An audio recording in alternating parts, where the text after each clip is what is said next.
नमस्कार, मैं अनिल तालान और आपका मेरे YouTube चैनल पर स्वागत है।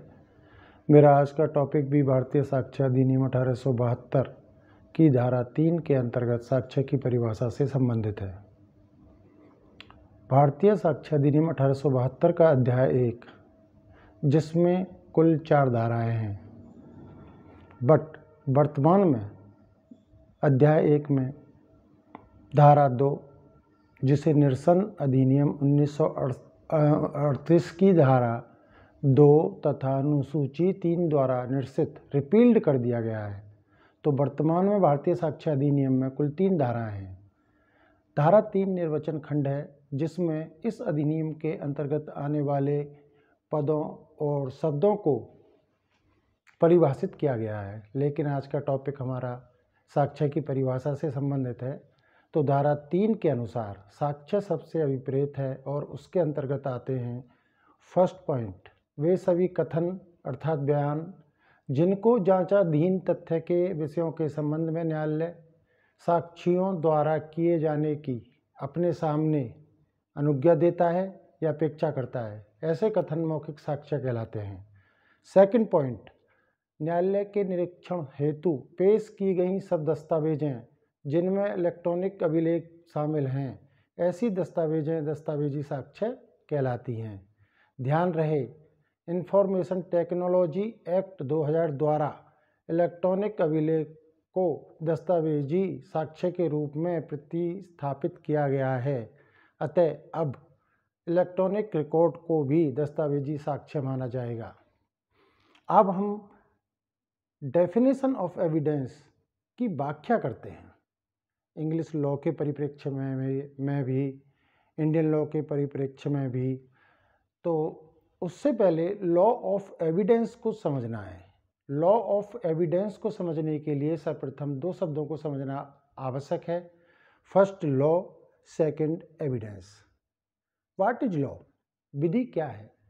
विभिन्न विधि शास्त्रियों जैसे सामंड, ऑस्टिन, ब्लैकस्टोन इत्यादि ने विधि शब्द को अपने अपने ढंग से परिभाषित किया है, परंतु सामंड द्वारा दी गई परिभाषा सबसे सरल, संक्षिप्त और सटीक प्रतीत होती है। सामंड के अनुसार विधि उन सिद्धांतों का समूह है जिसे न्याय प्रशासन हेतु राज्य द्वारा मान्यता दी जाती है और लागू की जाती है। Law is the body of principles recognised and applied by state for the administration of justice. उल्लेखनीय है कि विस्तृत रूप से विधि के संपूर्ण भाग को, एंटायर बॉडी ऑफ लॉ, जिसे कॉर्पस जुरिस के नाम से जाना जाता है, को निम्नलिखित 2 कैटेगरीज अर्थात श्रेणियों में बांटा जा सकता है, मौलिक विधि और प्रक्रियात्मक विधि। मौलिक विधि ऐसी विधि है जो पक्षकारों के अधिकार, दायित्व या कर्तव्य निर्धारित करती है, जैसे भारतीय दंड संहिता, संविदा विधि इत्यादि। प्रक्रियात्मक विधि विधि की वह शाखा है जो विवाद के क्रम को प्रशासित या नियंत्रित करती है, जैसे CRPC, CPC, law of pleadings और लॉ ऑफ एविडेंस इसके अंतर्गत आते हैं। अब हम सेकंड पॉइंट एविडेंस के बारे में बात करेंगे। एविडेंस अर्थात साक्ष्य, इंग्लिश भाषा का शब्द है एविडेंस, और एविडेंस की उत्पत्ति लैटिन वर्ड एविडेयर से हुई है, जिसका तात्पर्य है पता लगाना या सुनिश्चित करना या साबित करना। अब भारतीय विधि के अंतर्गत हम साक्ष्य की परिभाषा को देखेंगे। धारा 3 में आप जानते हैं कि साक्ष्य की परिभाषा दी गई है, परंतु यह साक्ष्य की परिभाषा कम और साक्ष्य के प्रकार बताती है, मौखिक साक्ष्य और दस्तावेजी साक्ष्य। तो साक्ष्य की परिभाषा विधि शब्दावली से ली गई है, जो निम्नवत है। साक्ष्य वह है जिसे न्यायालय विवाद बिंदु या तथ्य के सत्य को अभिनिश्चित करने या स्पष्ट करने के लिए विधि द्वारा उस पर विचार करने हेतु अनुज्ञात है। अनुज्ञात मतलब परमिटेड है। Evidence is that which a court of justice is permitted by law to take into consideration for making clear or ascertaining the truth of fact or point in issue। ये साक्ष्य की परिभाषा है। अब आंगल विधि के अंतर्गत साक्ष्य की परिभाषा को देखेंगे। आंगल विधि के अंतर्गत विभिन्न विधि शास्त्रियों ने, जैसे बेंथम, बेस्ट, बिगमोर, फिप्सन इत्यादि ने साक्ष्य शब्द को अपने अपने ढंग से परिभाषित किया है, परंतु फिप्सन के द्वारा दी गई परिभाषा सबसे सटीक प्रतीत होती है। फिप्सन के अनुसार साक्ष्य का अर्थ ऐसे मौखिक, दस्तावेजी या वास्तविक अभिसाक्ष्य से है जिसे कानूनी रूप से किसी ऐसे तथ्य को साबित या नासाबित करने के लिए ग्रहण किया जाता है जो विवाद में है। Evidence means the testimony whether oral, documentary or real which may be received legally in order to prove or disprove some fact in dispute। ये आंगल विधि के अंतर्गत साक्ष्य की परिभाषा थी। अब मेरा सबसे महत्वपूर्ण तथ्य है कि क्या साक्ष्य की परिभाषा त्रुटिपूर्ण है?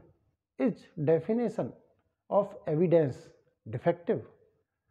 जैसा कि विदित है, धारा 3 के अंतर्गत साक्ष्य शब्द को परिभाषित किया गया है, परंतु इसकी कई विद्वानों ने आलोचना की है और कहा है कि यह परिभाषा त्रुटिपूर्ण है, क्योंकि यह कुछ महत्वपूर्ण तथ्यों को शामिल नहीं करती है, जैसे अभियुक्त की संस्वीकृति, महत्वपूर्ण वस्तुओं का प्रदर्शन जैसे चाकू, पिस्तौल अथवा कारतूस जिससे मृतक की हत्या की गई है, सीआरपीसी की धारा 313 जो अभियुक्त की परीक्षा करने की शक्ति से संबंधित है के अंतर्गत आपराधिक मामलों में न्यायालय द्वारा पूछे गए प्रश्नों के अभियुक्त द्वारा दिए गए उत्तर ऐसे तथ्य जिनकी न्यायिक अपेक्षा की जा सकती है। न्यायिक अपेक्षा मीन्स जुडिशियल नोटिस, न्यायालय द्वारा कराया गया स्थानीय निरीक्षण, शिनाख्त की कार्रवाई इत्यादि।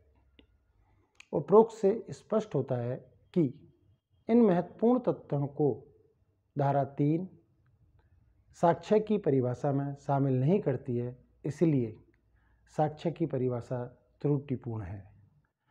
परंतु यदि साक्ष्य का अर्थ और साबित की परिभाषा को समझ लें, अर्थात यदि इन दोनों शब्दों की परिभाषाओं को साथ साथ पढ़ें, तो यह आक्षेप की साक्ष्य की परिभाषा त्रुटिपूर्ण है विफल हो जाएगी। और अंत में मैं आपसे कहना चाहता हूँ कि साक्ष्य कितने प्रकार का होता है। साक्ष्य 8 प्रकार का होता है।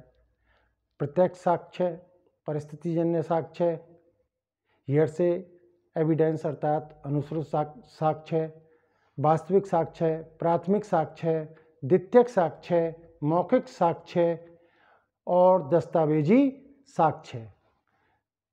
यदि आपको मेरा यह वीडियो अच्छा लगा हो तो प्लीज़ मुझे सब्सक्राइब कीजिए, लाइक कीजिए, शेयर कीजिए और मैं इन्हीं शब्दों के साथ विराम करता हूँ, अपने शब्दों को विराम देता हूँ। धन्यवाद।